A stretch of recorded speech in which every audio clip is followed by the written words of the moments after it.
In the figure above, RT equals TU. What is the value of X? So for this question, we're going to need to apply what I've been teaching, and I've already taught this, but just for those who might have missed a lesson, you're going to use the exterior angle theorem. And what the exterior angle theorem states is that if you're given two interior angles, you can find the measure of the external angle across from them.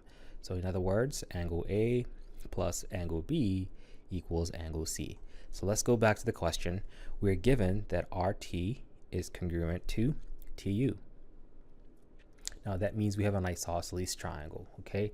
Remember, with isosceles triangles, base angles are congruent. This angle here and this angle here would be the same. So knowing that, why don't we say 180 take away 114, and that gives us 66 degrees. Divide that by 2 because it's shared between two angles, and each of those base angles are going to be 33 degrees long. 33 degrees big. So I'm focusing my attention now on this being 33 and this little one here being 33. But remember, what we're really after is this angle here. Now I'm going to highlight for you the exterior angle theorem. The triangle that we're going to apply the exterior angle theorem on is this one right there, and we're looking for the exterior angle. Now again, the sum of two interior angles equals the exterior angle that we want.